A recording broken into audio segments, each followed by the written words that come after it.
भागवतमचा स्कंद 1 चं वाचन सुरू करत आहोत. तर प्रथम मी मंगलाचरणने सुरुवात करते. हरे कृष्ण. ओम नमो भगवते वासुदेवाय. ओम नमो भगवते वासुदेवाय. ओम नमो भगवते वासुदेवाय. नारायणं नमस्कृत्यं नरं चैव नरोत्तमं देवीं सरस्वतीं व्यासं ततो जयमुदीरयेत्. नष्टप्रायेषु अभद्रेषु नित्यं भागवत सेवया भगवती उत्तमश्लोके भक्तिर्भवति नैष्टिकी. कृष्णाय वासुदेवाय देवकी नन्दनाय च नन्दगोपकुमाराय गोविन्दाय नमो नमः. ॐ अज्ञानतिमिरान्धस्य ज्ञानाञ्जनशलाकया चक्षुरुन्मिलितं येन तस्मै श्रीगुरवे नमः. श्रीचैतन्यमनोभीष्टं स्थापितं येन भूतले स्वयं रूप कदा मह्यं ददाति स्वपदान्तिकम्. हे कृष्ण करुणा सिन्धो दीनबन्धो जगत्पते गोपेश गोपिका कांत राधा कांत नमोस्तुते. तप्त कांचन गौरांगी राधे वृंदावनेश्वरी वृषभानुसुते देवी प्रणमामि हरिप्रिये. नमः ओं विष्णुपदाय कृष्णप्रेष्ठाय भूतले श्रीमते भक्तिवेदांत स्वामिन् इति नामिने. नमस्ते सारस्वते देवे गौरवाणी प्रचारिणे निर्विशेष शून्यवादी पाश्चात्य देश तारिणे. जय श्री कृष्ण चैतन्य प्रभु नित्यानंद श्री अद्वैत गदाधर श्रीवासादि गौर भक्त वृंद. हरे कृष्ण कृष्ण कृष्ण हरे हरे हरे राम राम राम हरे हरे. हरे कृष्ण. सर्वांना स्कंद 1 अध्याय 8वा श्लोक क्रमांक 40 पासून आपण सुरुवात करतोय. पहिले 2 श्लोक वर्षा माताजी, त्याच्यानंतर नंदा माताजी आणि त्यानंतर अलका माताजी. हरे तर कृष्ण. माताजी मी वाचते, मला हँड रेस करा येत नाही माताजी. हा हा, तुम्ही पण वाचा ना माताजी. या तिघांनी हँड रेस केलेत, यांच्या नंतर मग तुम्ही पण वाचा. हा हो माताजी. हा. हरे कृष्ण. इमे जनपदः सुवृद्धा सुपक्वौषधी विरुधः वनाद्रिन् द्युधन्वन्तो येध्यन्ते तव वीक्षितैः. हरे कृष्ण. श्रीला प्रभुपाद की जय. ही सर्व नगरे ग्रामे सर्व प्रकारे भरभराटीला आलेली आहेत. धान्य आणि वनस्पती भरपूर आहेत. वृक्ष फळांनी भरलेले आहेत. नद्या वाहत आहेत. डोंगर खनिजांनी पूर्ण आहेत आणि समुद्र रत्नांनी परिपूर्ण आहेत. हे कृष्ण, याला कारण म्हणजे तुमची त्यावर पडणारी दृष्टी होय. हरे कृष्ण. हरे कृष्ण. श्रील प्रभुपाद की जय. मानवाची भरभराट निसर्गदत्त देणग्याने होत असते. अवाढव्य औद्योगिक उपक्रमातून नव्हे. असे अवाढव्य औद्योगिक उपक्रम निरीश्वर संस्कृतीची निर्मिती आहे. त्यामुळे मानवी जीवनाच्या मान्यवर ध्येयांचा ऱ्हास होतो. मनुष्याची जीवनशक्ती पिळून काढणारे हे उपक्रम जसजसे वाढतील तसतसे काही मुठभर लोक जरी पिळवणुकीने आनंदात राहिले तरी जनसामान्य नेहमीच अशांत आणि त्रस्त राहतील. भगवंताच्या आज्ञेने धान्य, फळे, भाज्या, रत्ने व खनिजे यांचे डोंगर आणि मोत्यांनी भरलेले समुद्र उपलब्ध होतात. भावविच्छेदनेच भौतिक प्रकृती कधी हे घटक विपुल प्रमाणात उत्पन्न करते किंवा कधी नाही. निसर्गाने दिलेल्या या ईश्वरी देणग्यांचा लाभ मानवाने घ्यावा आणि भौतिक प्रकृतीवर अधिकार गाजविण्याच्या गैरहेतूने भारावून न जाता समाधानाने त्यावर आपली भरभराट करून घ्यावी, हा निसर्गाचा नियम आहे. भौतिक प्रकृतीचा आपल्या वृच्छंकुल भोग प्रवृत्तीमुळे जितका अधिक लाभ घेण्याचा आपण प्रयत्न करू, तितके आपण अशा प्रयत्नांच्या प्रतिक्रियामध्ये अधिक अधिक गुंतून पडू. जेव्हा आपल्याकडे पर्याप्त धान्य, फळे, भाज्या, औषधी असतील, तेव्हा कत्तलखाने चालवून निरागस प्राण्यांची हत्या करण्याची काय आवश्यकता आहे? खाण्यासाठी पुरेसे अन्नधान्य, फळे, भाज्या असल्यावर मनुष्याला प्राणी मारण्याची आवश्यकता नाही. नद्यांच्या पाण्यामुळे शेती पिकते आणि आवश्यकतेपेक्षा अधिक अन्नधान्य प्राप्त होते. खनिजे डोंगरातून मिळतात आणि रत्ने समुद्रातून मिळतात. अशा प्रकारे मानव संस्कृतीला जर पुरेसे धान्य, खनिजे, रत्ने, पाणी, दूध असेल तर काही दुर्दैवी माणसांना कष्टांचा भुर्दंड देऊन मनुष्याने अशा भयंकर औद्योगिक उपक्रमासाठी का लोभी असावे? तथापि अशा नैसर्गिक देणग्या या सर्वस्वी भगवंताच्या कृपेवर अवलंबून आहेत. म्हणून भगवंताच्या आज्ञेत राहावे आणि प्रेममय सेवेद्वारे मनुष्य जीवनाचे सार्थक करून घ्यावे. कुंती देवीने हा विषय येथे सुव्यवस्थितपणे दाखविला आहे. आपल्यावर सतत भगवंताच्या कृपेचा वर्षाव होत राहावा आणि त्यामुळे नैसर्गिक सुबत्ता सदैव नांदेल अशी कुंती देवीची इच्छा आहे. हरे कृष्ण.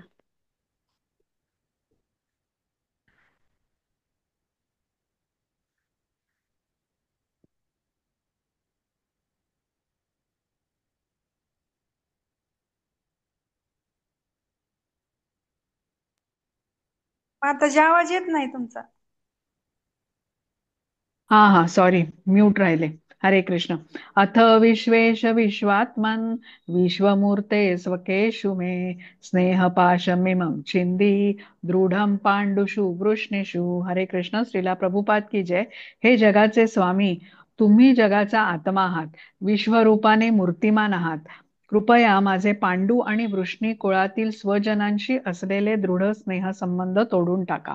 हरे कृष्ण. वर्षा हरे माताजी. हरे कृष्ण. श्रीलपाद प्रभू की जय. तात्पर्य: शुद्ध भक्ताला स्वतःच्या लाभासाठी भगवंताजवळ काहीही मागणे योग्य वाटत नाही. परंतु गृहस्थाश्रमी माणसांना भगवंताकडे कधी कधी अनुग्रहाची याचना करावी लागते, कारण ते पारिवारिक स्नेहबंधनाने बांधलेले असतात. श्रीमती कुंती देवी ही वस्तुस्थिती जाणून होती आणि म्हणून तिने आपल्या पांडव व वृष्णी या नात्यातील लोकांशी असलेले आपले स्नेहबंधन लुटावे म्हणून भगवंताकडे प्रार्थना केली. पांडव तिचे पुत्र होते, तर वृष्णी माहेरचे कुटुंबीय होते. श्रीकृष्णांचा दोन्ही कुळाशी सारखाच संबंध होता. दोन्ही कुळांना त्यांचा आश्रय हवा होता, कारण दोन्हीकडे त्यांचे आश्रित भक्त होते.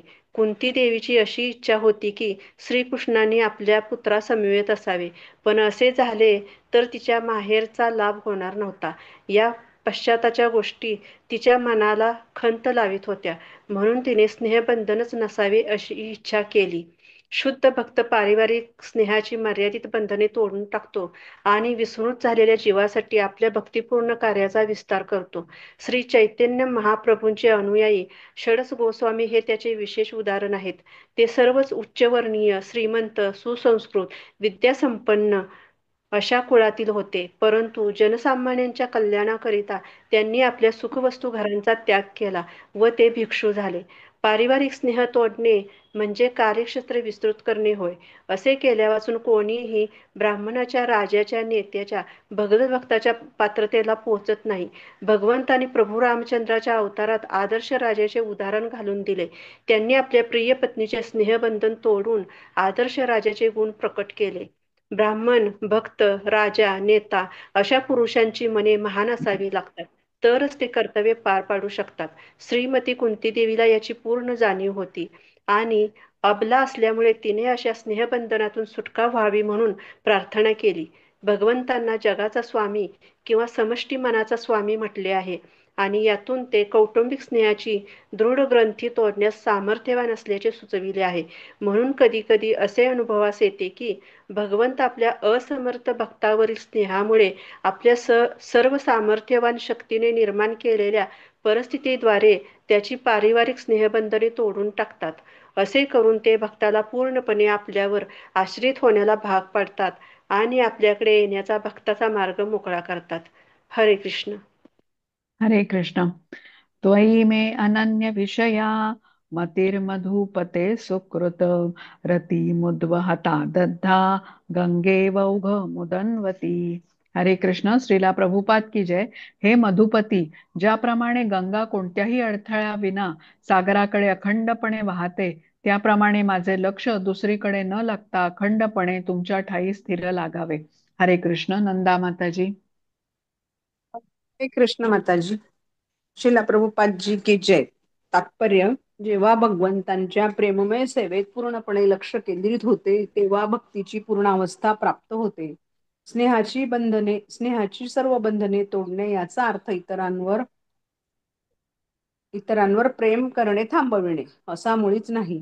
कोणताही प्राणी असो त्याला इतरांविषयी प्रेमाची भावना ही जीवनाची लक्षणे नाहीशी करता येत नाहीत. केवळ विषयात परिवर्तन करायचे आहे. इच्छा निर्बीज करता येणे शक्य नाही. परंतु भगवंतांच्या प्रेममय भक्तीत इंद्रिय तृप्तीच्या इच्छेच्या स्थानी त्यांच्या सेवेची इच्छा केली जाते. कुटुंब, समाज, देश इत्यादी विषयीचे प्रेम म्हणजे इंद्रिय तृप्तीचेच वेगळे स्वरूप आहे. अशी इच्छा जेव्हा भगवंतांच्या संतोषार्थ केली जाते तेव्हा त्याला प्रेममय सेवा असे म्हणतात.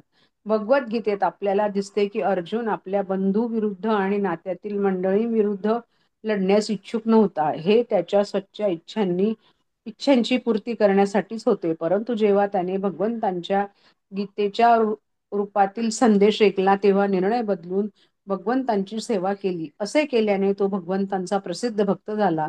सर्व शास्त्रातून असे घोषित करण्यात आले आहे की अर्जुनाने भगवंतांची सख्यत्वाने भक्ती करून आध्यात्मिक सिद्धी प्राप्त केली. युद्ध होते, मैत्री होती, अर्जुन होता, श्रीकृष्ण होते, परंतु भक्तीमुळे अर्जुनाचे वेगळेच व्यक्तिमत्व निर्माण झाले. येथे कुंतीच्या प्रार्थनेत त्याच श्रेणीच्या कार्यातील परिवर्तन सूचित केलेले आहे. श्रीमती कुंती कोणत्याही अडथळ्यांविना भगवंतांची सेवा करू इच्छित होती आणि हीच तिची प्रार्थना होती. अशी अनन्य भक्ती हेच जीवनाचे ध्येय आहे. सामान्यपणे आपले लक्ष भगवंतांच्या योजनेत न बसणाऱ्या अशा अनिश्वर गोष्टींची सेवा करण्याकडे लागलेले असते. जेव्हा संपूर्ण कार्यक्रमच भगवंतांच्या भक्तीमध्ये रूपांतरित होतो, अर्थात भक्तीसाठी इंद्रियांची शुद्धी केली जाते, तेव्हा अशा भक्तीला शुद्ध स्वरूपाची अनन्य भक्ती असे म्हणतात. श्रीमती कुंती देवी अशा पूर्णत्वाची लालसा करते आणि प्रार्थना करते. पांडव आणि वृष्णी यांच्याविषयी तिला असणारा स्नेह भक्तीच्या कक्षेबाहेरील नाही, कारण भक्तांची सेवा आणि भगवंतांची सेवा भिन्न नाहीत. कधी कधी भक्तांची सेवा भगवंतांच्या प्रत्यक्ष सेवेहून श्रेष्ठ स्वरूपाची असते.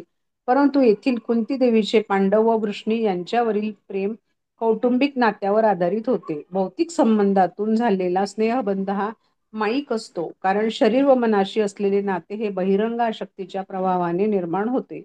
परमात्म्याशी असलेल्या आत्म्याचा संबंध हा वास्तविक संबंध आहे.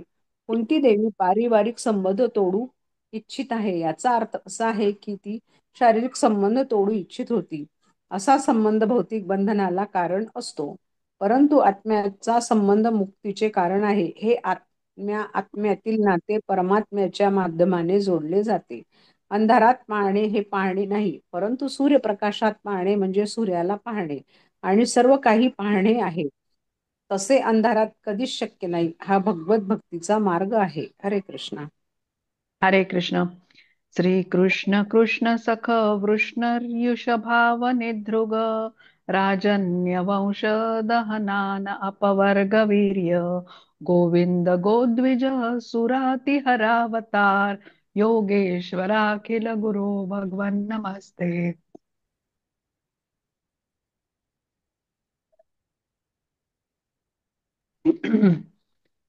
हरे कृष्ण. श्रीला प्रभुपाद की जय. हे कृष्ण, हे अर्जुनाच्या सख्या. एक मिनिट.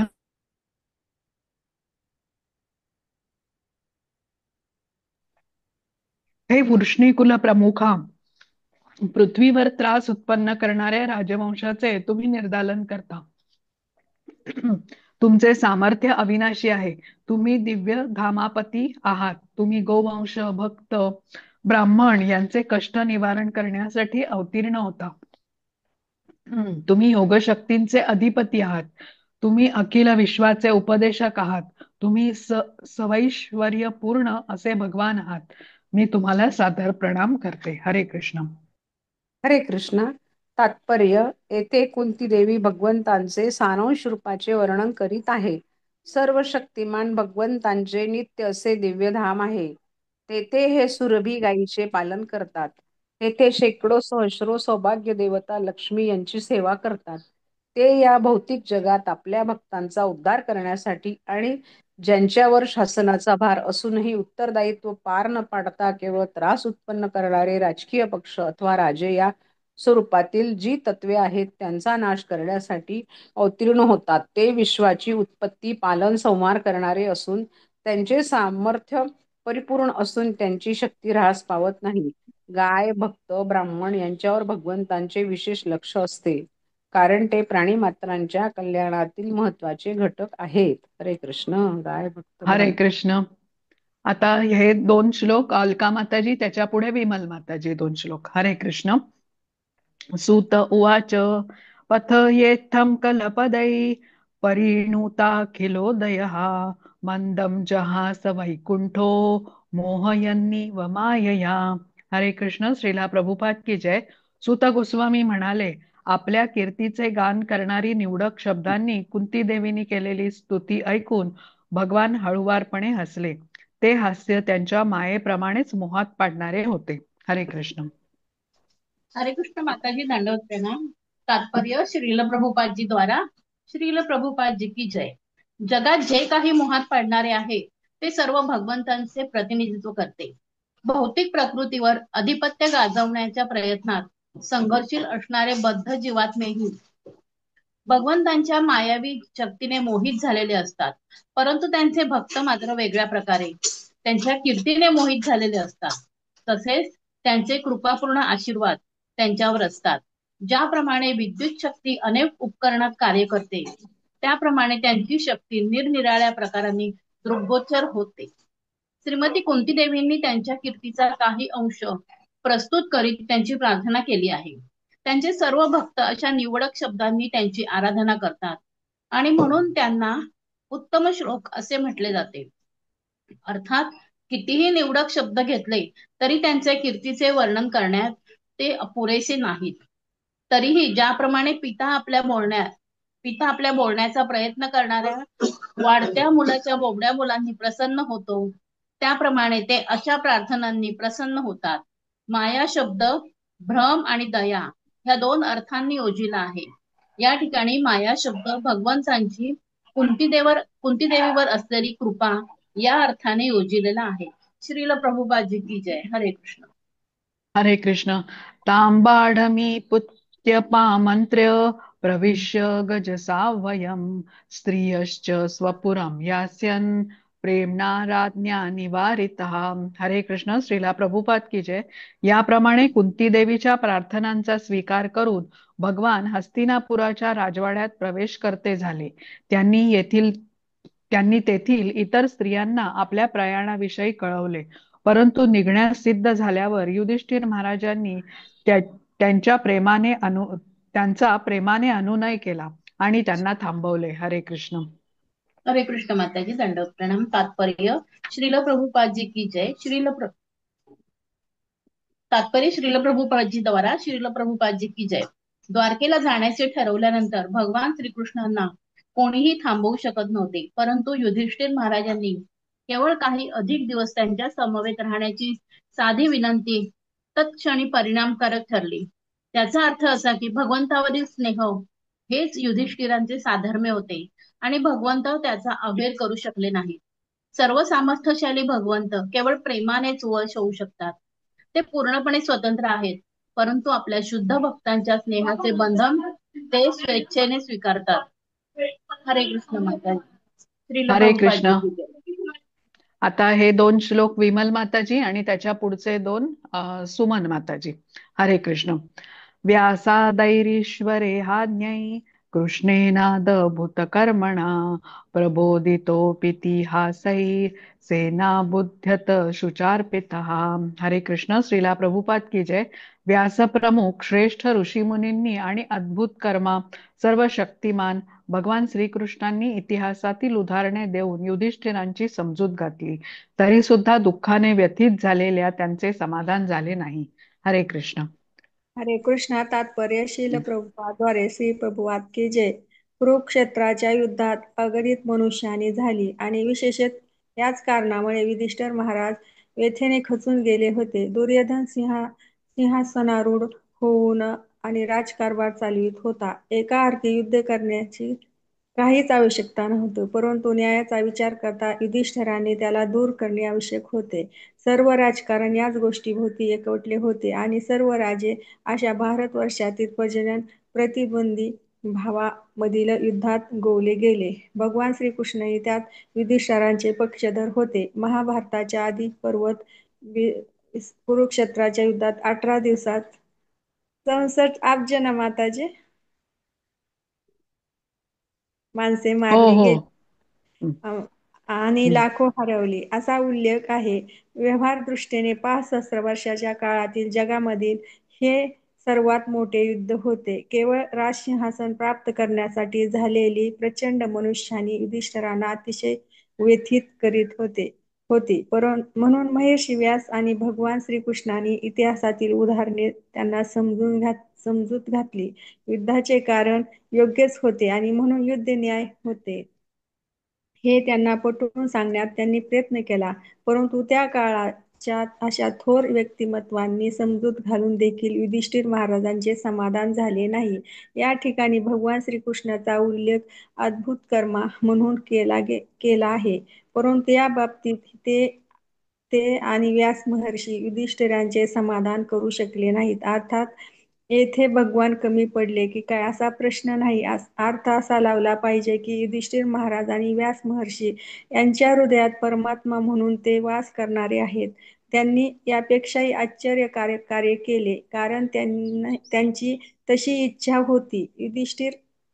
युधिष्ठिरांचा ते परमात्मा होते, म्हणून त्यांनी स्वतः सहशील व्यासदेवांच्या शब्दांनी त्यांचे समाधान होऊ दिले नाही. कारण एक थोर भक्ताची भीष्मदेवाची शिकवण त्यांनी श्रवण करावी अशी त्यांची इच्छा होती.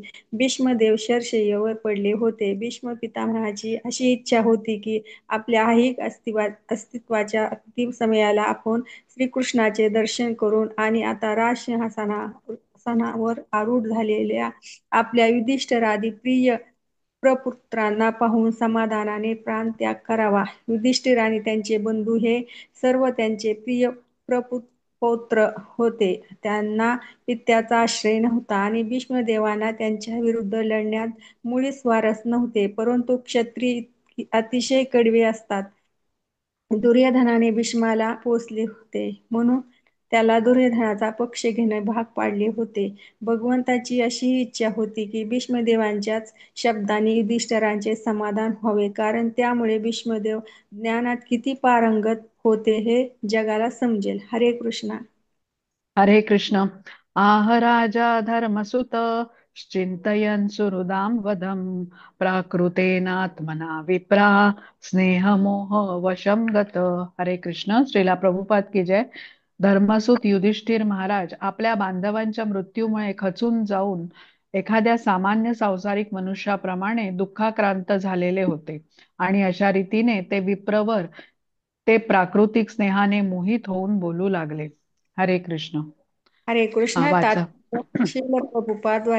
श्रील प्रभुपाद की जय. युधिष्ठिर महाराज जरी सामान्य मनुष्यासारखे दुःख करणार नाहीत अशी अपेक्षा होती, तरी अर्जुन बाह्यकारी भ्रमित झालेला होता. तसे ते देखील भगवंताच्या इच्छेनुसार भौतिक स्नेहाने भ्रमित झाले. विवेकी मनुष्य निश्चितपणे जाणतो की आत्मा म्हणजे शरीर अथवा मन नाही, तर त्याची जड शरीराच्या धारणेपलीकडे दिव्य अशी स्थिती आहे. साधारण मनुष्य हिंसा आणि अहिंसा शरीराच्या स्तरावर कल्पित करीत असतो, पण हा भ्रमाचाच प्रकार आहे.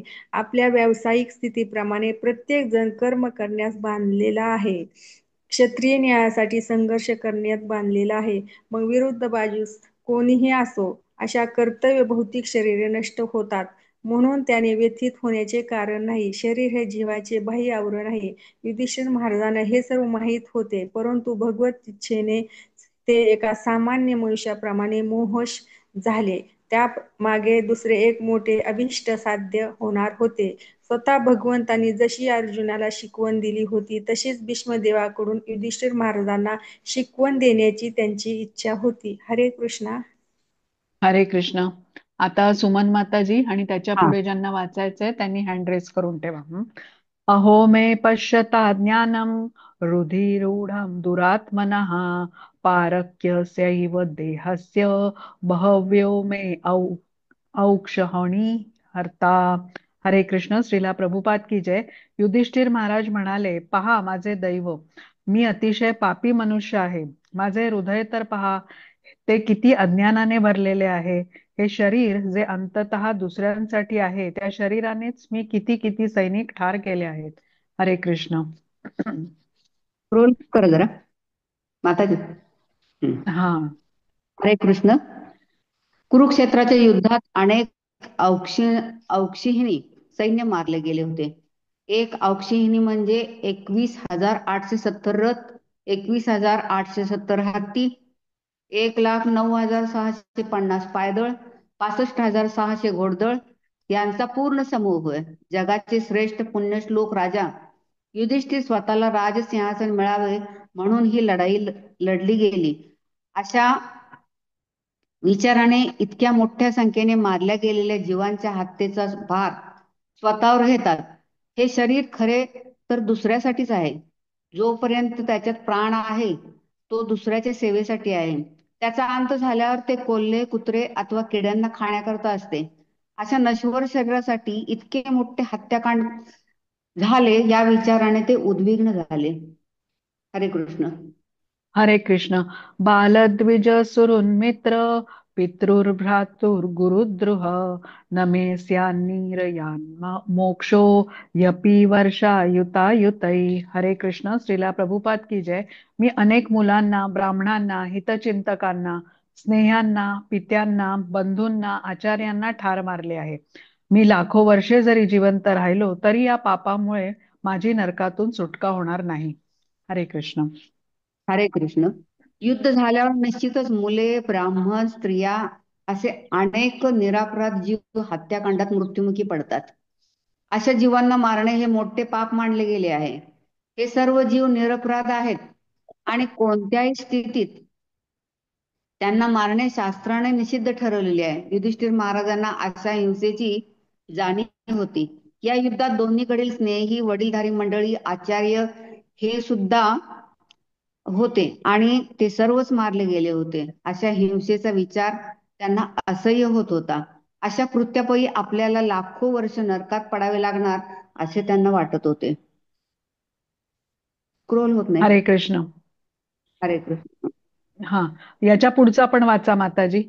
वाचते वाचते. हा. स्त्रीणां मद्धत बंधूनां द्रोहो योसा विहोत्थितः कर्मभिगृहमेधीयैर्नाहं कल्पो व्यपोहितुम. हरे कृष्ण. श्रीला प्रभुपाद की जय. मी स्त्रियांचे अनेक बांधव ठार मारले आहेत आणि या प्रकारे इतके मोठे शत्रुत्व प्राप्त केले आहे की भौतिक कल्याणाची कार्ये करून ते नष्ट करणे अगदीच शक्य होणार नाही. हरे कृष्ण. त्याच्यात हे माताजी वेगळं आले. हा, तुम्ही वाचलं माताजीचे 50 आहे. हा, आणि तुम्ही वाचलंच वेगळं. 50 नंबर 50वा मी वाचला नाही का?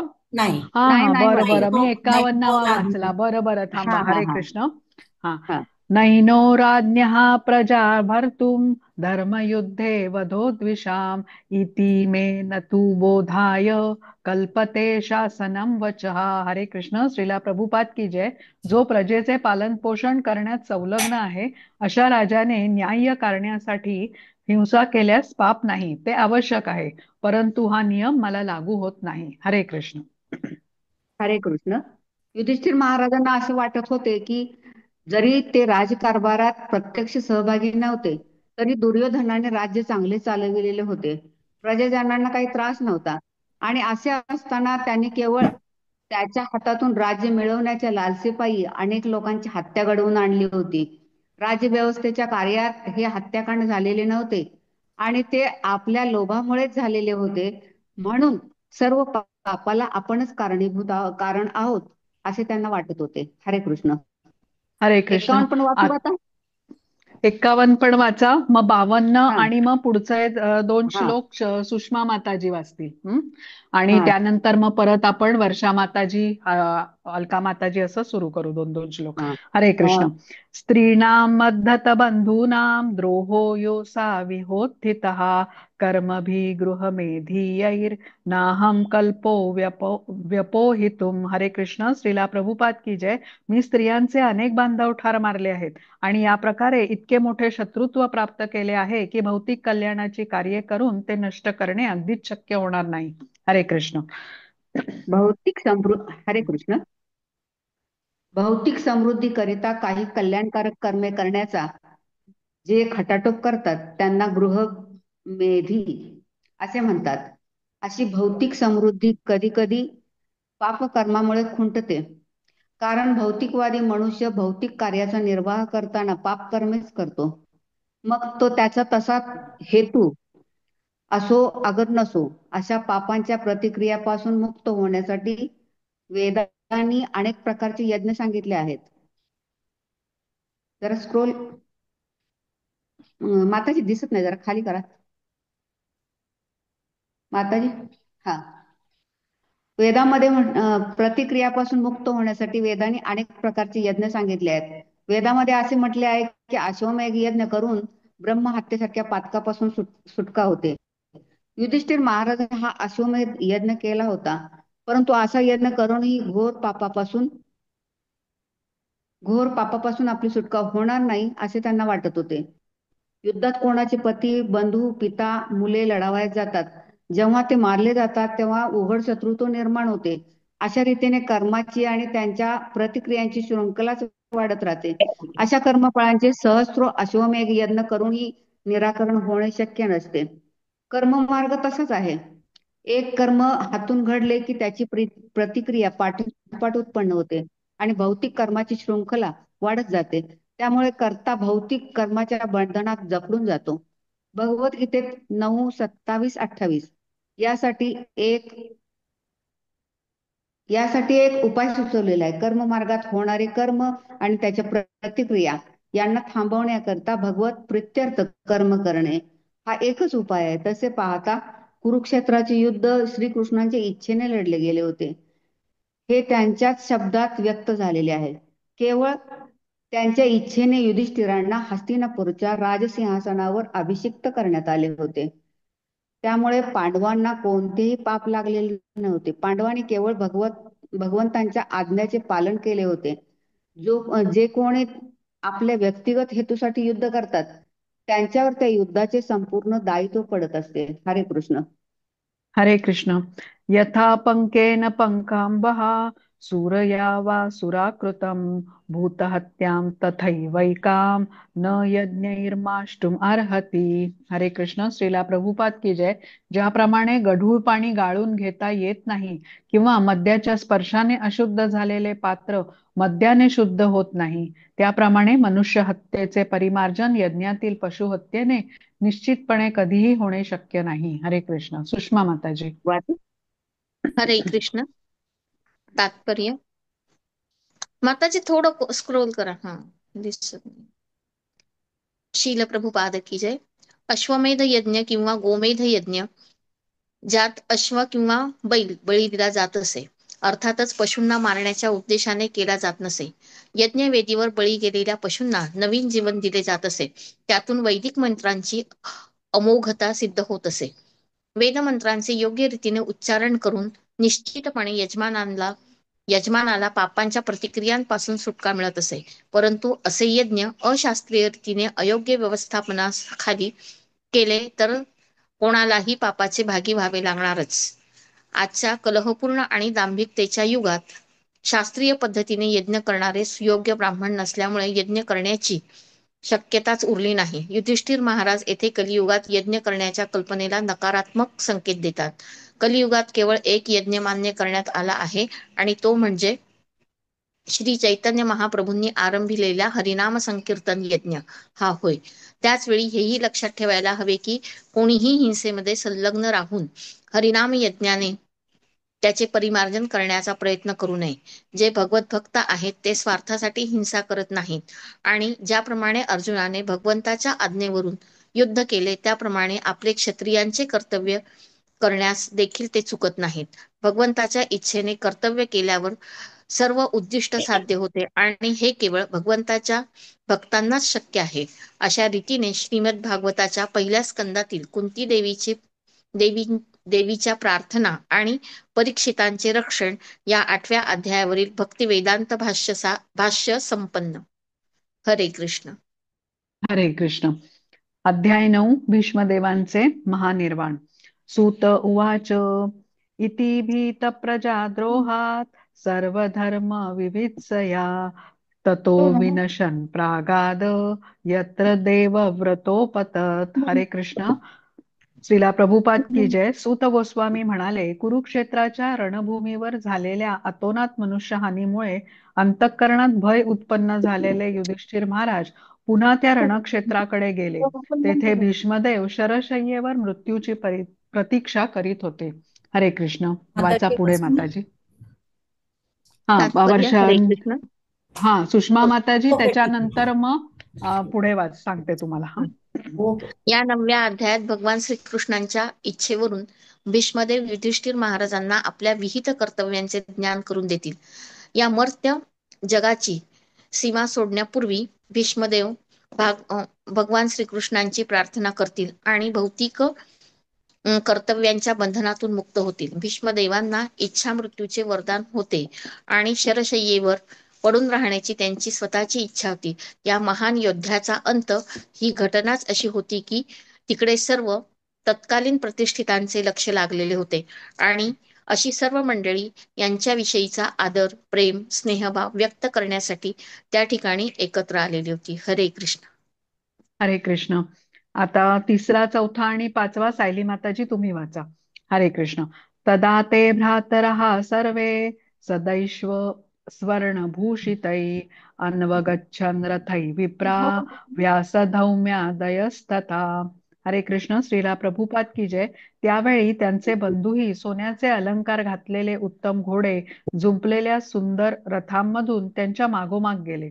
त्यांच्या संगतीने व्यास, धौम्य आदी ऋषीही तिकडे गेले. हरे कृष्ण. भगवानपि विप्रेर्षे रथेन स धनंजयः स तैर्व्यरोचतः नृपः कुबेर इव गुह्यकै. हरे कृष्ण. श्रीला प्रभुपाद की जय. हे ब्रह्मर्षी शौनक, भगवान श्रीकृष्णही अर्जुना समवेत रथातून तेथे आले. त्यावेळी युधिष्ठिर महाराज यक्षांसमवेत चाललेल्या कुबेरांसारखे वैभव संपन्न असे शोभून दिसत होते. हरे कृष्ण. आता सायली माताजी, म्यूट आहात तुम्ही. सॉरी. हरे कृष्ण. तात्पर्य. पांडवांनी अगदी राजोचित थाटाने भीष्मदेवांच्या समोर यावे आणि त्यांची सुस्थिती पाहून भीष्मांना आपल्या अंतिम समय समाधान लाभावे अशी श्रीकृष्णांची इच्छा होती. कुबेर हा देवतांमधील अतिशय श्रीमंत देव आहे. युधिष्ठिर त्याच्यासारखा शोभून दिसत होता. हे वर्णन उचितच आहे. श्रीकृष्णांच्या संगतीने मिरवत येणे हे युधिष्ठिरांच्या राजैश्वर्याला योग्यच होते. हरे कृष्ण. हरे कृष्ण. दृष्ट्वा निपतितं भूमौ दिवश्च्युतमिवाम्बरम् प्रणेमु पांडवा भीष्मं सानुगा सहचक्रिणा. हरे कृष्ण. श्रीला प्रभुपाद की जय. स्वर्गातून भूमीवर पतित झालेल्या एखाद्या देवाप्रमाणे भीष्मदेवांना पहुडलेले पाहून धाकट्या बंधूसहित युधिष्ठिरांनी आणि श्रीकृष्णांनी त्यांना प्रणाम केला. हरे कृष्ण. हरे कृष्ण. तात्पर्य. भगवान श्रीकृष्ण युधिष्ठिर महाराजांचे कनिष्ठ मामी बंधू होते. तसेच ते अर्जुनाचे प्रिय मित्रही होते.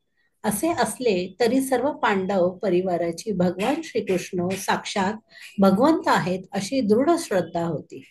भगवंत देखील नेहमीच आपल्या भगवत्तेची जाणीव असूनही मानवी शिष्टाचारांना धरून वागत असत. म्हणून निर्वाण पथावर असलेल्या भीष्मदेवांना त्यांनीही वंदन केले. जणू काही तेही युधिष्ठिरांचेच बंधूच होते. हरे कृष्ण. हरे कृष्ण. तत्र ब्रह्मर्षयः सर्वे देवर्षयश्च सत्तम राजर्षयश्च तत्रासन् द्रष्टुम भरतपुंगवम. हरे कृष्ण. श्रीला प्रभुपाद की जय.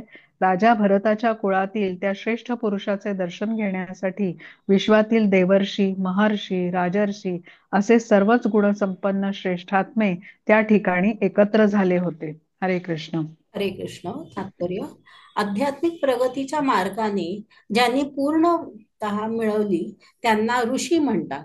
अशी आध्यात्मिक सिद्धी कोणालाही मिळवता येते, मग तो राजा असो वा साधू संन्यासी असो. भीष्मदेव स्वतःही ब्रह्मर्षीच होते. ते भरत कुळातील वंशजात प्रमुख होते. ऋषी सत्वगुणी असतात. भीष्मदेवांसारखा थोर योद्धा थोड्याच काळात मृत्यूस सामोरा जाणार आहे हे कळल्यावर त्यांच्या दर्शनासाठी हे सगळे तेथे आले होते. हरे कृष्ण. हरे कृष्ण. आता 6वा-7वा श्लोक मोठा आहे, तर वर्षा माताजी आणि नंदा माताजी मिळून वाचूया. हरे कृष्ण. पर्वतो नारदो धौम्य भगवान बादरायण बृहदश्वो भरद्वाजः स शिष्यो रेणुकासुत वसिष्ठ इंद्र प्रमद स्त्रितो गृत समदोसित कक्षिवान गौतमो स्त्रिश्च कौशिकोथ सुदर्शन. हरे कृष्ण. श्रीला प्रभुपाद की जय. पर्वत मुनी, नारद मुनी, धौम्य मुनी, साक्षात परमेश्वर अवतार असलेले व्यास, बृहदश्व, भरद्वाज, आपल्या शिष्य वर्गासहित परशुराम, वशिष्ठ, इंद्र प्रमद, त्रित, गृत्समद, आसित, कक्षिवान, गौतम, अत्री, कौशिक आणि सुदर्शन असे थोर थोर ऋषी त्यावेळी तेथे उपस्थित होते. हरे कृष्ण. वर्षा माताजी. हरे कृष्ण. तात्पर्य. पर्वतमुनी हे अतिपुरातन ऋषीपैकी एक आहेत. बहुतेक वेळा ते नारद ऋषींच्या जोडीने दिसतात. हे दोघे अवकाश यात्री आहेत. त्यामुळे कोणत्याही अन्य लौकिक वाहनाविना ते अवकाशातून संचार करू शकतात. पर्वतमुनी हे देवर्षी अर्थात देवामधील एक महर्षी आहेत. परीक्षित महाराजांचा पुत्र राजा जनमेजय याने केलेल्या यज्ञ समारंभास नारद ऋषी सोबत तेही उपस्थित होते. या यज्ञ सत्रात जगातील सर्व सर्पांची आहुती दिली जाणार होती. पर्वत आणि नारद या ऋषीद्वयांना गंधर्वही समजतात, कारण भगवंताची स्तुती स्तोत्रे गात गात ते आकाशातून संचार करीत असतात. गंधर्व असल्याने कुबेराच्या राजसभेला त्यांची अनेक वेळा भेट होत असे. कुबेर एक महत्वाची देवता आहे. महाराज सृजयांच्या कन्येमुळे हे दोघेही एकदा अडचणीत आले होते. पर्वत मुनीकडून महाराज सृजय यांना पुत्रप्राप्तीचा वर मिळाला होता. नारद मुनी आणि पौराणिक वृत्तांत यांची एक अतूट सांगड आहे. श्रीमद भागवतात त्यांची कथा येते. पूर्वजन्मी ते एक दासीपुत्र होते, पण शुद्ध भक्तांच्या पवित्र संगतीचा लाभ त्यांना मिळाल्याने भक्तिमय सेवा कशी करावी हे त्यांना समजले आणि परिणामतः पुढील जन्मी ते सिद्धीच्या सर्वश्रेष्ठ स्थितीला प्राप्त झाले. महाभारतातही त्यांचे नाव अनेक ठिकाणी येते. देवर्षी तेच प्रमुख आहेत. देवलोकातील तेच मुख्य ऋषी आहेत. ते भगवान ब्रह्मदेवांचे पुत्र आणि शिष्यही आहेत. त्यांच्यापासून ब्रह्मदेवांच्या शिष्य परंपरेचा प्रारंभ झाला. प्रल्हाद, ध्रुव आणि इतरही कित्येक नामवंत भक्तांना त्यांनीच दीक्षा दिली. ब्रह्मर्षी व्यास हे सर्व वैदिक वाङ्मयाचे कर्ते आहेत. त्यांनाही नारदानेच दीक्षा दिली आहे. व्यासदेवापासून पुढे मध्वाचार्यांना दीक्षा मिळाली. हा मध्व संप्रदाय पुढे सर्व जगभर पसरला. गौडीय संप्रदायांचाही त्यातच समावेश होतो. श्री चैतन्य महाप्रभू सुद्धा या मध्व संप्रदायातीलच होते. त्यामुळे ब्रह्मदेव, नारद, व्यास, पुढे मध्व, श्री चैतन्य, 6 गोस्वामी हे सर्व एकाच परंपरेत येतात. नारद ऋषींनी अगदी पुरातन काळापासून अनेक राजे लोकांना उपदेश दिला आहे. भागवत पुराणात आपणास हे स्पष्ट दिसून येते की भक्त प्रल्हाद जेव्हा आईच्या उदरात होते तेव्हाच श्री नारदांनी त्यांना उपदेश दिला व पुढे भगवान श्रीकृष्णांचे पिता श्री वासुदेव व युधिष्ठिर महाराज यांनाही त्यांनीच उपदेश दिला. धौम्य हे एक महान ऋषी होते. त्यांनी उत्कोचक तीर्थावर अतिशय कठोर तपश्चर्या केली होती. पांडवांचे राजपुरोहित म्हणून त्यांची नेमणूक झाली होती. पांडवांच्या अनेक धर्मकृत्यामध्ये त्यांनी पुरोहित म्हणून भागही घेतला. द्रौपदी आणि पांडवाच्या वाटनिश्चयाच्या वेळी ते उपस्थित होते. पुढे पुढे पांडवांच्या वनवासातही ते त्यांच्यासोबत होते. पांडव जेव्हा संकटात सापडत वा गोंधळून जात तेव्हा ते त्यांना समुपदेश देत.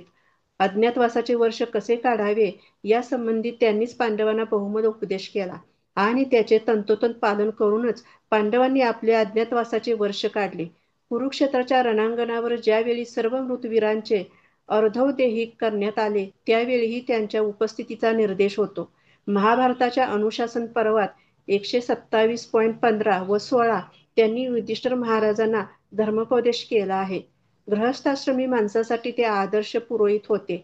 योग्य धर्ममार्ग कोणता यासंबंधी पांडवांना त्यांनी वेळोवेळी उचित मार्गदर्शन केले. गृहस्थांनी आपले आश्रमधर्म कसे आचरावेत अथवा आपापल्या वर्णजातीला अनुसरून व्यावसायिक कर्तव्ये कशी करावीत याचे मार्गदर्शन करणे हेच पुरोहिताचे कार्य असते. कुलपुरोहित आणि परमार्थी पुरोहित यात जवळजवळ काहीच अंतर नसते. ऋषी, साधुसंत आणि ब्राह्मण हे तर याच कार्यासाठी असतात. बादरायण, व्यासदेव यांना कृष्णद्वैपायन, द्वैपायन, सत्यवती सत्तू, पाराशर पराशरात्मज, बादरायण, वेदव्यास इत्यादी नावांनी ओळखले जाते. थोर मुनिवर्य पराशर व सत्यवती यांचे ते पुत्र होत. पुढे थोर सेनापती पितामह भीष्म यांचे वडील महाराज शंतनू यांच्याशी सत्यवतीचा विवाह झाला. व्यासांचा जन्म त्यापूर्वीच होय. नारायणांचे ते एक प्रभावी अवतार होते. वैदिक परंपरेतील सर्व ज्ञान त्यांनीच जगात प्रस्तुत केले. त्यामुळे वैदिक वाङ्मयाच्या पठणापूर्वी, विशेषतः पुराणांच्या पठणापूर्वी त्यांना आदरपूर्वक वंदन करतात. श्रील शुकदेव गोस्वामी हे त्यांचे पुत्र, वैशंपायनादी ऋषी हे त्यांचे शिष्य. त्यांना व्यास महर्षींनी विविध वेदशाखा उपदेशिल्या. महाभारत या श्रेष्ठ महाकाव्य ग्रंथाचे ते कर्ते आहेत. तसेच इंद्रियातील साक्षात ज्ञान देणारे भागवत पुराण याचेही तेच कर्ते होत. वेदांत सूत्रे अथवा बदरायण सूत्रे या नावाने ओळखल्या जाणाऱ्या ब्रह्मसूत्रांची रचना त्यांनीच केली. त्यांच्या कठोर तपश्चर्येमुळे सर्व ऋषीमध्ये त्यांना श्रेष्ठ समजून बहुमान दिला जातो. कलियुगात लोकांचे कल्याण व्हावे यासाठी महाभारत लिहिण्याची त्यांना प्रेरणा झाली. पण त्यासाठी त्यांनी सांगितलेले लिहून घेणारा तशाच योग्यतेचा कोणी लेखक हवा ना. त्यासाठी ब्रह्मदेवांच्या आज्ञेवरून श्री गणपतींनी त्यांचे व्याख्यान लिहून घेण्याचे कार्य स्वीकारले. परंतु अशी अट घातली की सांगता सांगता व्यासदेवांनी मध्ये क्षणभरही थांबता कामा नये. अशा प्रकारे व्यासदेव आणि श्री गणेश यांच्या संयुक्त प्रयत्नाने महाभारताची रचना करण्यात आली. सत्यवतीचा विवाह पुढे शंतनूशी झाला हे वर आलेच आहे. महाराज शंतनूची प्रथम पत्नी गंगा हिजपासून त्यांना श्री भीष्मदेव हे ज्येष्ठ चिरंजीव झाले. सत्यवतीची आज्ञा आणि जोडीने भीष्मदेवांचीही विनंती यामुळे व्यासांनी धृतराष्ट्र, पांडू आणि विदुर या 3 तेजस्वी मुलांची उत्पत्ती केली. कुरुक्षेत्रातील युद्धानंतर आणि सर्व योद्ध्यांच्या निधनानंतर व्यासदेवांनी महाभारताची रचना केली. परीक्षित महाराजांचे पुत्र जनमेजय यांच्या राजसभेमध्ये त्याचे प्रथम पठण झाले. बृहद्रष्ट, एक प्राचीन मुनी, हे युधिष्ठिर महाराजांना वारंवार भेटत असत. त्यांची व युधिष्ठिर महाराजांची प्रथम भेट काम्यवनात झाली. तेव्हा त्यांनी महाराजा नळाची हकीकत सांगितली. आणखी एक बृहद्रश्व आहे, ते इक्ष्वाकू वंशातील होते. महाभारत वनपर्व 209.4-5. भारद्वाज, प्रख्यात सप्तऋषीपैकी एक, हे अर्जुनाच्या जन्मप्रसंगी उपस्थित होते. या सामर्थ्यवान ऋषींनी कित्येक वेळी गंगातटी अत्यंत कठोर तपाचरण केले. प्रयागधाम येथे त्यांच्या आश्रमाचे स्थान अजूनही प्रसिद्ध आहे. असे समजते की हे ऋषी एकदा गंगा स्नानास गेले असता तेथे घृताची या स्वर्गातील सुंदर अप्सरेची भेट झाली. त्यामुळे त्यांचे वीर्यस्खलन झाले, जे एका मातीच्या घटात जतन करण्यात आले आणि त्यातून द्रोणाचार्यांचा जन्म झाला. अशा प्रकारे द्रोणाचार्य हे भारद्वाज मुनींचे पुत्र ठरतात. दुसऱ्या काहींच्या मते द्रोणाचार्यांचे पिता भरद्वाज हे महर्षी भरद्वाजापेक्षा निराळे आहेत. ते ब्रह्मदेवांचे शिष्य होते आणि कुरुक्षेत्राच्या रणांगणावर त्यांनी द्रोणांची भेट घेऊन हे युद्ध थांबविण्याची विनंती केली होती. हरे कृष्ण. हरे आता आता नंदा माताजी तुम्ही पुढे सुरू ठेवा. हरे कृष्ण. रेणुकासूत परशुराम, महर्षी जमदग्नी व त्यांची पत्नी रेणुका यांचे हे पुत्र, म्हणून त्यांना रेणुकासूत म्हणतात. ते भगवंताचे शक्त्यावेश अवतार होते. त्यांनी 21 वेळा सर्व क्षत्रियांचा संहार केला होता. क्षत्रियांच्या रक्ताने त्यांनी आपल्या पितरांचे तर्पण केले. पुढे त्यांनी महेंद्र पर्वतावर कठोर तपश्चर्या केली. क्षत्रियांकडून सर्व पृथ्वी जिंकून घेऊन त्यांनी ती कश्यप ऋषींना दान दिली.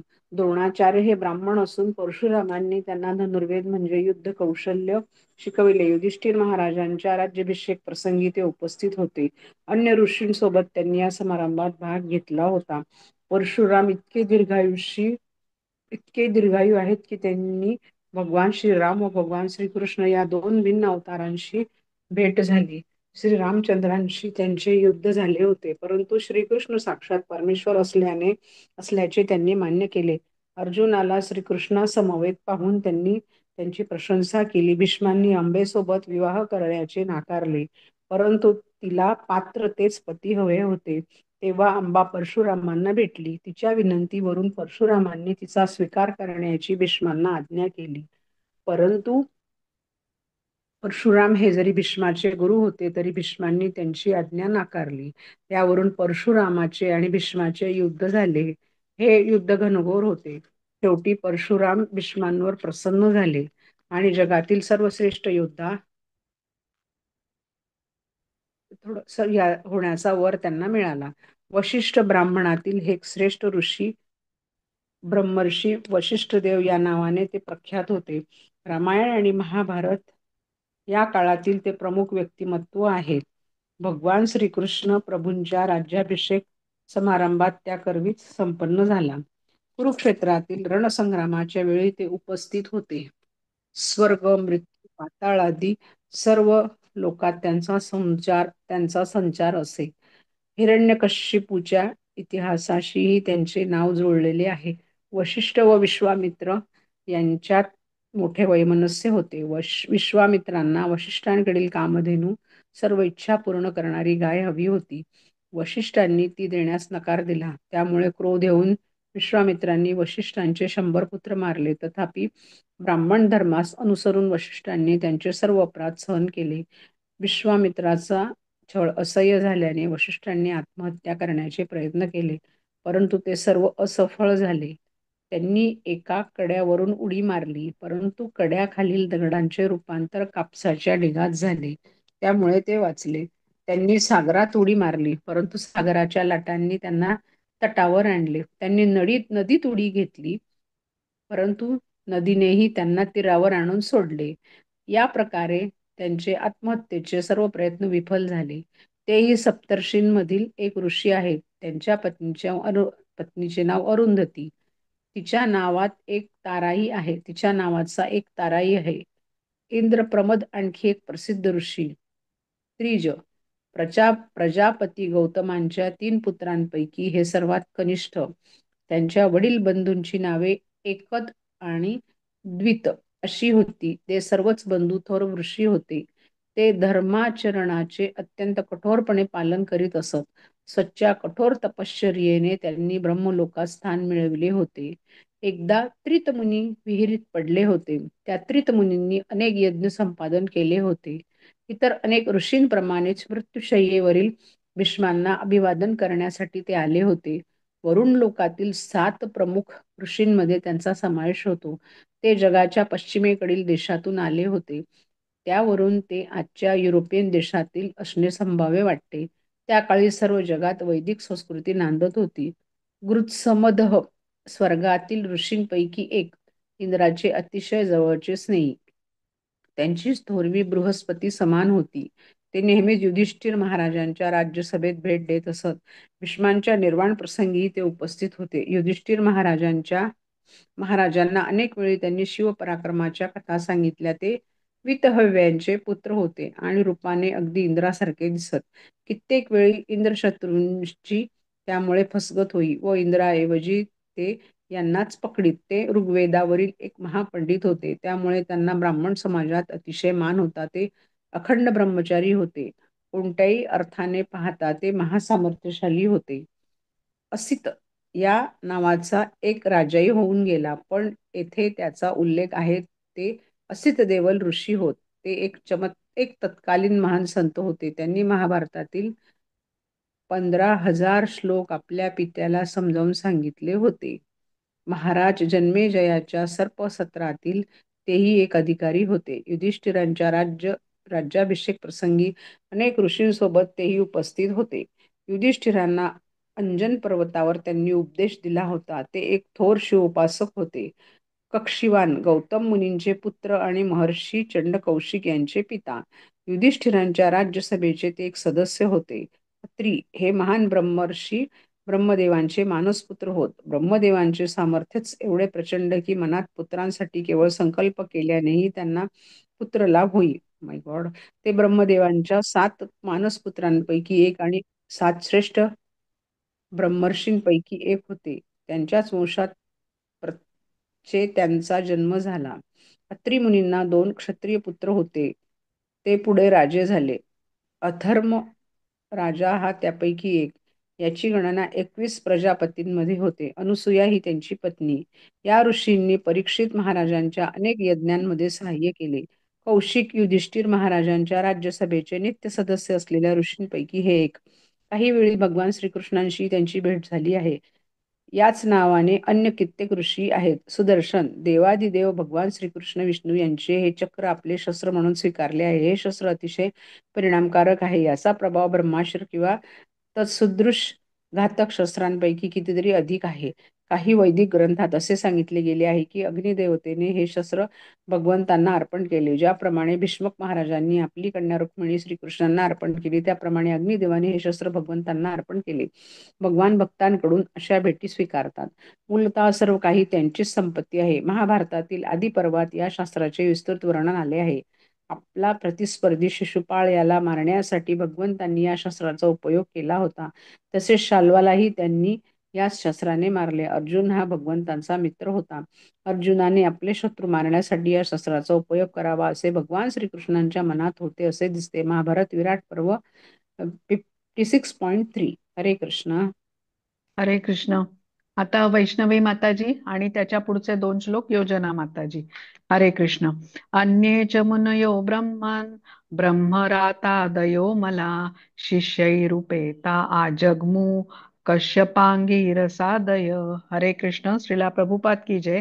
हे शौनक, शुकदेव गोस्वामी आणि इतरही अनेक विशुद्धात्मे ऋषी तसेच कश्यप, अंगिरस इत्यादी दुसरे अनेक ऋषी आपापल्या शिष्यगणांसह तेथे येऊन पोहोचले. हरे कृष्ण. हरे कृष्ण. दंडवत प्रणाम. तात्पर्य श्रील प्रभुपाद द्वारे श्रील प्रभुपाद की जय. शुकदेव गोस्वामी भ्रमरात हे व्यास महर्षींचे ख्यातनाम पुत्र आणि शिष्य. व्यासांनी त्यांना प्रथम महाभारत व नंतर श्रीमद भागवत शिकविले. शुकदेव गोस्वामींनी यक्ष, गंधर्व व राक्षसांच्या मधून महाभारताचे 14 लाख श्लोक पठन केले. श्रीमद भागवत मात्र त्यांनी सर्वप्रथम परीक्षित महाराजांच्या उपस्थितीत कथन केले. आपल्या थोर पित्याकडून त्यांनी वैदिक वाङ्मयाचे सखोल अध्ययन केले. धर्मतत्वाचे अशा प्रकारे व्यापक व सखोल अध्ययन झाल्याने ते परिपूर्ण विशुद्धात्मा ऋषी झाले.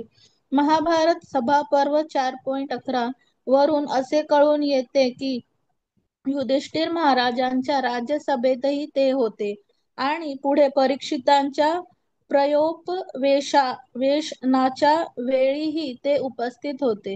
व्यासांचे ते दीक्षित शिष्यच होते. त्यामुळे त्यांनी आपल्या पित्याजवळ धर्मतत्वे व आध्यात्मिक मूल्ये याविषयी व्यापक अध्ययन केले. त्यांचे थोर पित्यांनीही विविध विषयांचे विस्तृत अध्यापन करून त्यांना कृतार्थ केले. ज्यांच्या योगाने मनुष्याला शेवटी आध्यात्मिक स्वानंद साम्राज्याची प्राप्ती होते, तो योग व्यासांनी त्यांना शिकविला. तसेच सकाम कर्म आणि अनुभवसिद्ध ज्ञान यातील भेदही त्यांनीच दाखविला. आध्यात्मिक साक्षात्कार प्राप्त करून घेण्याचे विविध मार्ग व उपाय ब्रह्मचर्य, गृहस्थ, वानप्रस्थ व संन्यास या 4ही आश्रमातील धर्म, परमेश्वराचे सर्वोच्च स्थान व महात्म्य, त्या परमेश्वराचे साक्षात दर्शन करण्याची प्रक्रिया, जिज्ञासू शिष्यांची लक्षणे, पंचमहाभूतांचा विचार, माणसांच्या बुद्धीचे मोठेपणा, भौतिक प्रकृतीचा आणि आत्मा याची जाणीव, आत्मसाक्षात्कारी जीवांचे लक्षणे, भौतिक शरीराची क्रियाशील तत्वे, प्राकृतिक 3 गुणांचे लक्षणे, अखंड वाढणारा वासना वृक्ष, मानवी मनाच्या क्रिया प्रतिक्रिया इत्यादी कितीही विषय त्यात होते. आपल्या पित्याच्या व नारदांच्या अनुज्ञेने शुकदेव गोस्वामी अनेक वेळा सूर्यलोकी जात असत. त्यांच्या आकाशगमनाची वर्णन महाभारताच्या शांती पर्वात 332 आढळतात. अंततः त्यांनी दिव्य लोकांचे साम्राज्य प्राप्त झाले. त्यांना अरणीसूत, वैयासकी, व्यासात्मज अशा नावानेही जाणले जाते. कश्यप प्रजापती मरीचीचे पुत्र आणि दक्ष प्रजापतीचे जावयांपैकी एक. प्रचंड आकाराच्या पक्षी गरुड यांचे हे पिता. या गरुडाला भक्ष म्हणून हत्ती व कासवे दिली जात. कश्यप ऋषींनी दक्ष प्रजापतीच्या 13 कन्यांशी विवाह केला.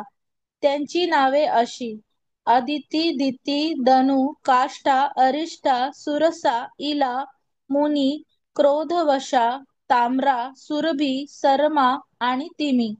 या स्त्रियांपासून त्यांना पुष्कळ मुले झाली. त्यात देव व दानव यांचा समावेश होता. पहिली पत्नी आदिती हिच्यापासून 12 आदित्यांचा जन्म झाला. परमेश्वर अवतार वामन हा त्यांच्यापैकीच एक. महर्षी कश्यप अर्जुनाच्या जन्माच्या वेळी तेथे उपस्थित होते. परशुरामांकडून त्यांना पृथ्वी दान मिळाली होती. नंतर त्यांनी परशुरामांना पृथ्वी सोडून जावयास सांगितले होते. कश्यप कश्यपांना अरिष्टनेमी असेही एक नाव आहे. विश्वाच्या उत्तर बाजूस त्यांचा निवास असतो. अंगिरस महर्षी अंगिरा यांचे हे पुत्र. यांनाच बृहस्पती असे म्हणतात. हे देवांचे कुलपुरोहित आहेत. असे म्हणतात की द्रोणाचार्य हे यांच्याच अंशावतार होते. शुक्राचार्य हे दैत्यांचे गुरु होते. बृहस्पतींनी त्यांना आव्हान दिले. यांचा मुलगा कच यानेच भारद्वाज मुनींना अन्यस्त्र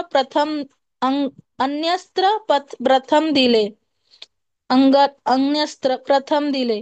चंद्रमासी ही प्रसिद्ध तारका त्यांची पत्नी. तिच्यापासून त्यांना अग्नी इत्यादी 6 पुत्रे झाली. यांना आकाशगमनाची सिद्धी होती.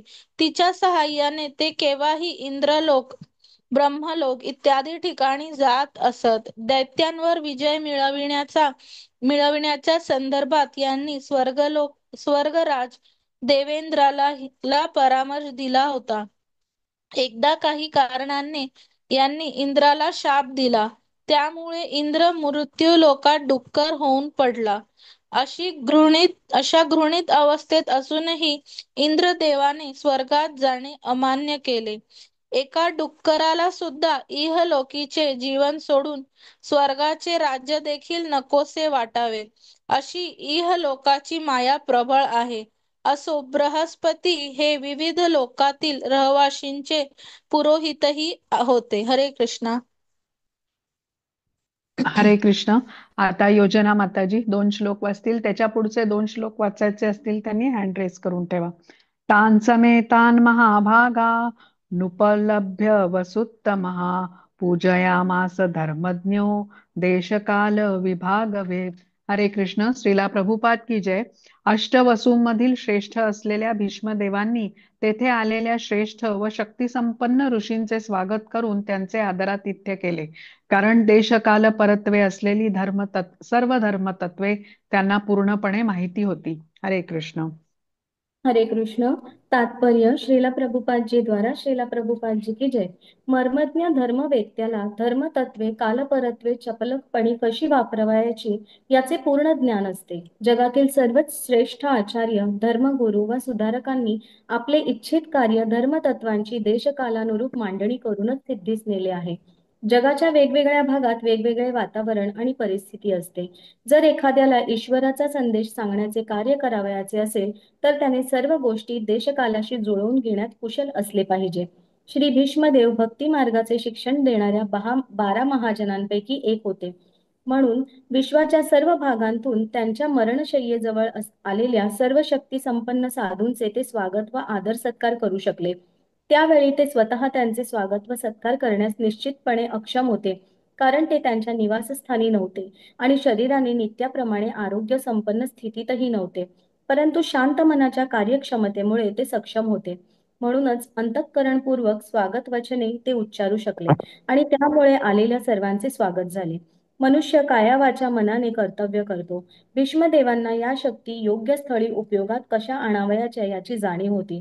त्यामुळेच शरीराने दुर्बळ असूनही त्यांना सर्वांचे स्वागत करण्यात काहीही अडचण आली नाही. हरे कृष्ण माताजी, सादर प्रणाम. हरे कृष्ण.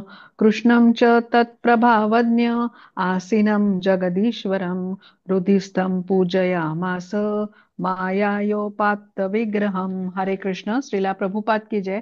भगवान श्रीकृष्ण प्रत्येकाच्याच अंतःकरणात नित्य निवास करतात आणि तरीही ते आपल्या अंतरंगा शक्तीने आपला दिव्य विग्रह प्रगट करतात. तेच दिव्य देहधारी भगवान आता भीष्मदेवांच्या जवळ बसले होते आणि त्यांची थोरवी यथार्थपणे जाणणाऱ्या भीष्मदेवांनी त्यांचे पूजन केले. हरे कृष्ण. हरे कृष्ण. तात्पर्य श्रीला प्रभुपादजी द्वारा श्रीला प्रभुपादजी की जय. भगवान सर्व ठिकाणी सदैव असतात, त्यामुळे त्यांची सर्व व्यापकता व सर्व शक्तिमानता दिसून येते. ते आपल्या वृंदावनात, आपल्या नित्यधामात नित्य असतातच आणि त्याच वेळी ते प्रत्येकाच्या अंतःकरणातही असतात. एवढेच नव्हे तर ते प्रत्येक अदृश्य कणात सुद्धा असतात. त्यांना जेव्हा दिव्य देह धारण करून या जगात प्रकट व्हावयाचे असते, तेव्हा ते आपल्या अंतरंग शक्तीने प्रकट होतात. त्यासाठी त्यांना बाह्य शक्तीच्या साह्याची आवश्यकता नसते. या बहिरंग शक्तींचा त्यांच्या देहाशी काहीही संबंध नसतो. श्रीकृष्णांच्या रूपाचे हे सत्य श्री भीष्मदेवांना माहीत होते आणि म्हणूनच त्यांनी श्रीकृष्णांची भक्तिभावाने पूजा केली. हरे कृष्ण माताजी, सादर प्रणाम. हरे कृष्ण. पांडुपुत्रानुपासीनान् प्रश्रय प्रेम संगतान् अभ्याचष्टानुरागाश्रैर अंधिभूतेन चक्षुषा. हरे कृष्ण. श्रीला प्रभुपाद की जय. महाराज पांडूचे पुत्र शेजारीच शांत बसले होते. मृत्यूपंथाला लागलेल्या आपल्या पितामहाविषयी प्रेम त्यांच्या मनी दाटून आले होते. हे पाहून भीष्मदेवांनी त्यांचे भावना वेगाने अभिनंदन केले. त्यांच्याविषयी स्नेहाने भीष्मदेवांचे हृदय भरून आले आणि त्यांच्या नेत्रातून प्रेमाश्रू वाहू लागले. हरे कृष्ण. अन्वया माताजी, हा आणि पुढचा श्लोक आणि मग बरं. शेवटचा श्लोक सुमन माताजी वाचतील. हरे कृष्ण. शिला प्रभुपाद की जय. तात्पर्य शिला प्रभुपाद द्वारा. महाराज पांडूंच्या मृत्यूसमयी त्यांची मुले अगदी लहान होती. स्वाभाविकपणे त्यांचे पालन पोषण राजकुळातील वडीलधाऱ्या मंडळींच्या, विशेषतः भीष्मदेवांच्या प्रेमाखाली झाले. पुढे पांडव मोठे झाल्यानंतर धूर्त, दुर्योधन आणि त्यांचे बंधू यांनी त्यांना फसविले. पांडव पूर्णपणे निरपराधी आहेत.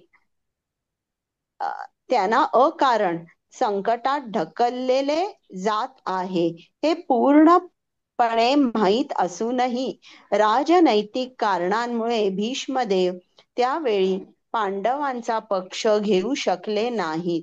आता आयुष्याच्या या अंतिम समयी आपली युधिष्ठिरादी नातवंडांकडे उन्नत पदाला पोचलेली त्यांनी पाहिली. त्या सर्वांना आपल्या जवळच बसलेले पाहून या महान योद्ध्याला आपले अश्रू आवरणे अशक्य झाले. त्यांच्या नेत्रातून सारखे अश्रू पाझरत होते. आता ते सर्वात समाधानी व्यक्ती होते, कारण दुर्योधनाच्या स्थानी आता युधिष्ठिर राजसिंहासनावर होते. म्हणून त्यांनी त्यांचे अभिनंदन केले. हरे कृष्ण. अहो कष्टमहो न्यायं यद्यूयं धर्मनंदनाः जीवितुं नाहर्थक्लिष्टं विप्रधर्माच्युताश्रयाः. हरे कृष्ण. श्रीला प्रभुपाद की जय. भीष्मदेव म्हणाले, अरे रे, मूर्तिमंत धर्माचे तुम्ही पुत्र असूनही किती कष्ट आणि केवढा अन्याय तुम्हाला सहन करावा लागला. त्या तीव्र छळवादातून तुम्ही जिवंत राहणे सुद्धा अशक्य होते. केवळ ब्राह्मण, धर्म आणि परमेश्वर यांनीच तुमचे रक्षण केले. हरे कृष्ण. हरे कृष्ण. तात्पर्य शिला प्रभुपाद द्वारा शिला प्रभुपाद की जय. कुरुक्षेत्रातील युद्धामध्ये झालेले प्रचंड नरसंहार पाहून युधिष्ठिर महाराजांचे मन अप्रसन्न होते. भीष्मदेवांना हे समजू शकत होते. म्हणूनच सर्वप्रथम त्यांनी युधिष्ठिरांना जे अपरिमित कष्ट सोसावे लागले त्या संबंधी बोलण्यास आरंभ केला. युधिष्ठिरांवर आलेली संकटे केवळ अन्यायामुळे होती आणि कुरुक्षेत्रावरील युद्ध हे त्या अन्यायाचा प्रतिकारासाठी लढले गेले. त्यामुळे त्यातील नरसंहाराविषयी शोक करू नये असे त्यांनी सांगितले. विशेषतः ही गोष्ट त्यांना दाखवून द्यावयाची आहे की पांडवांना नेहमीच ब्राह्मण, धर्मतत्वे आणि परमेश्वर यांनी रक्षिले आहे. जोपर्यंत या तिघांचे त्यांना संरक्षण आहे तोपर्यंत त्यांनी निराश होण्याचे काहीच कारण नव्हते. भीष्मदेवानी या रीतीने युधिष्ठिर महाराजांना औदासीन्य दूर करण्यास उत्तेजन दिले. जोपर्यंत एखादी व्यक्ती पूर्णपणे परमेश्वरी इच्छेशी सहकार्याने वागत आहे, अधिकृत ब्राह्मणांचे व वैष्णवांचे मार्गदर्शन घेत आहे आणि धर्मतत्वांचे काटेकोरपणे परिपालन करीत आहे, तोपर्यंत अंतःकरणात निराशा आणि औदासीन्य येण्याचे कारण नाही. एक अधिकारी पुरुष या नात्याने भीष्मदेवांना ही गोष्ट पांडवांच्या मनावर बिंबवायची आहे. हरे कृष्ण. हरे कृष्ण. आता शेवटचा श्लोक सुमन माताजी आणि त्यानंतर आज वाचते. आपण थांबूया. संस्थिते तीर्थे पांडव पृथा बाल प्रजावधूः युष्मत्कृते बहून क्लेशान प्राप्ता तोकवती मुहू. हरे कृष्ण. श्रीला प्रभुपाद की जय. माझी सून कुंती हिच्या संबंधी बोलावयाचे तर थोर सेनानी पांडूच्या मृत्यूनंतर ती विधवा झाली. तिच्या पदरी तुम्ही लहान मुले होता आणि त्यामुळे तिला कष्ट सोसावे लागले. आणि जेव्हा तुम्ही मुले मोठी झालात तेव्हा सुद्धा तुमच्या कृतीमुळे तिला अतिशय दुःख सोसावे लागले. हरे कृष्ण. हरे कृष्ण. कुंतीच्या दुःखांना दुहेरी स्वरूप आहे. एक तर तरुण वयात वैधव्य आले आणि राज कुटुंबात आपल्या लहान मुलांना वाढवणे तिला भाग होते. ही पहिली दुःखाची गोष्ट.